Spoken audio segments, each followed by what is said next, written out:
All right, let's do this.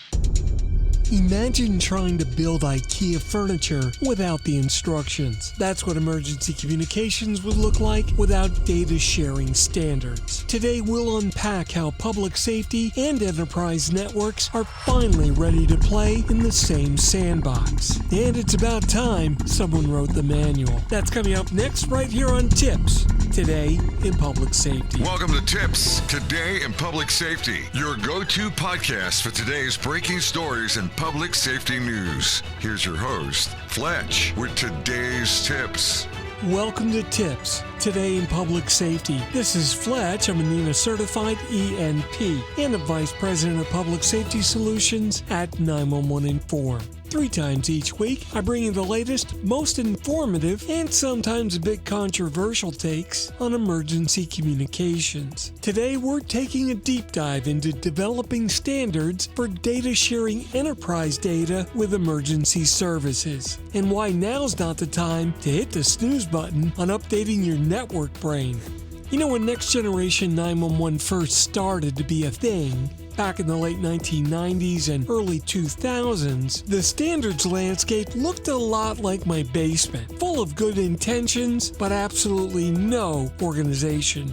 NENA, the National Emergency Number Association, got to work. They defined the next generation core services and the general connectivity basics, pretty much piggybacking off existing session initiation protocol frameworks and standards. Fast forward to 2010, NENA put a flag in the ground with the I3 functional framework, establishing a clear path forward. That's when things really got serious, designing, building, and testing a real NG911 environment. And today, well, we're at a point where NG911 core services has been built out and exists in several states. Carriers have widely deployed EZNets, and in some places like Logan County, West Virginia, way up in the woods an hour outside of Charleston, well, they're fully deployed with Next Gen 911 services. Straight out of the cloud, and get this, they built the center themselves. And if you've seen pictures, I think they're fans of Star Trek.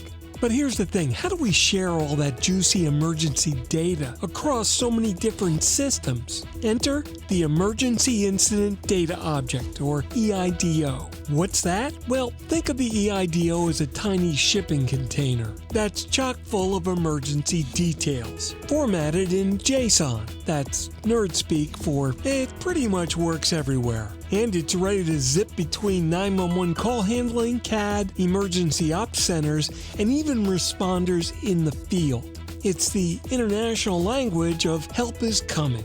Now, historically, the network that kicked off an emergency call was just the provider that gave you dial tone. You know, Ma Bell, or maybe your friendly VoIP carrier later on. But today, thanks to intelligent enterprise networks, we can move the starting line back. Calls can originate from enterprise networks that know exactly where you are inside a 100-story building, and maybe even how many cups of coffee you had this morning. You see, for a long time, enterprise innovation for 911 went into deep hibernation. Think of Snow White, but instead of a prince waking it up, it was SIP networks and hungry carriers ready for NG911. And the traffic. So now that the proverbial telecom winter is over, we've got to make sure enterprise systems and public safety applications are both on the same page, preferably with spell check turned on. So telecom vendors, manufacturers, and app builders, now is not the time to sit in the bleachers and order nachos. Now is the time to get back into the standards development game. You see, public safety needs realistic enterprise use cases in order to design solutions that actually do something. Because here's the thing, public safety doesn't live in a vacuum. If you don't show up, you'll be stuck trying to make your solutions fit standards that were written without you. That's like trying to jam a square peg into a round hole on fire during a tornado. Not fun.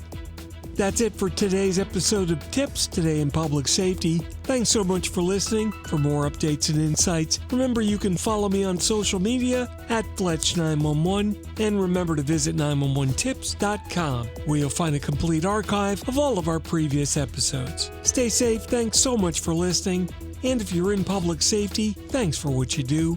every day. This is Fletch. Take care, and I'll catch you next time.